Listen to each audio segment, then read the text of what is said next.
My name is Jennifer Gargano. I'm the writer, director, and producer of Dirty Skin.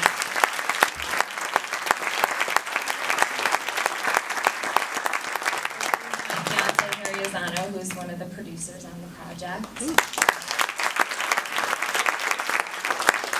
I'd like to thank the Manhattan Film Festival for having us, and it was really important for me to be able to show this film here in New York City. So we're really honored to be a part of the festival. I'll keep it short because I know we're running a little late, but a great deal of hard work and passion went into this project, and we made it with an extremely low budget. That it's crazy that I somehow pulled this off, but it was really because of all the amazing people that were involved. We had so much support right from the get-go from our friends, our families, the city of New York. Everyone just really wanted to help and get the story told, so for that I'm so thankful. We have a number of our cast members in the audience. If you guys just want to stand instead of going through each of you, give them a hand. Yeah, I just want to say that it was amazing how many people came together to help support this film. It was really something that was started with Jennifer sitting down and just spending 6 days straight writing it.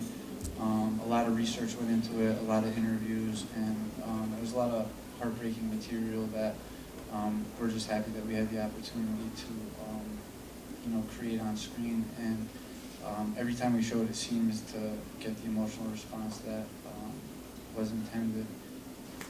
If there's any questions? Anyone?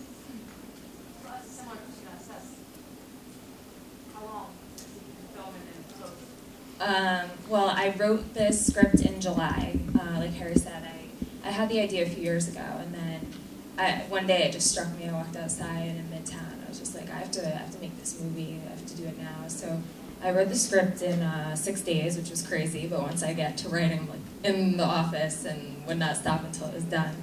And I said, you know what? I'm going to make this movie and somehow finish it for September 11th, at least a rough cut.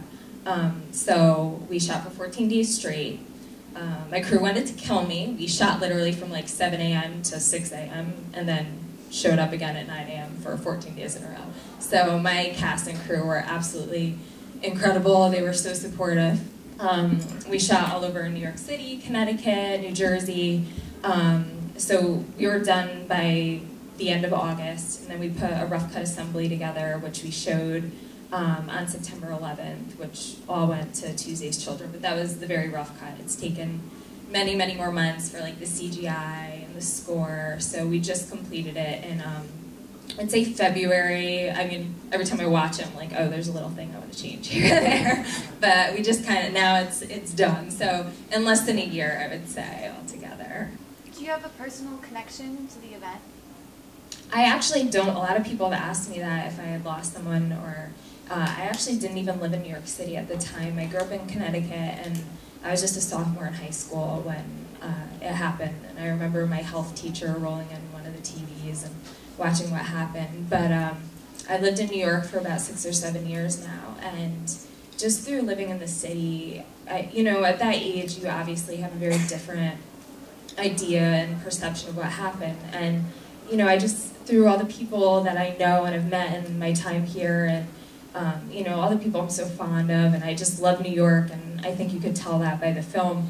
I just really wanted to make something that could give people who, maybe someone who wasn't born yet, or someone who lived on the other side of the country, or somewhere in another country, that they could get a real humane and personal connection to the events of that day. Because I know, you watch the news, everyone's seen that image of the plane hitting the tower, but something about that, seeing the same images over and over, almost desensitizes you. So I wanted to bring what I know and what I've experienced, and then through talking to survivors and the NYPD and the FDNY, like this different and really real perspective of that day. And I hope that people will gain a new understanding of the events, and that it pays tribute to those that were lost. That everybody here probably remembers exactly where they were when it happened, but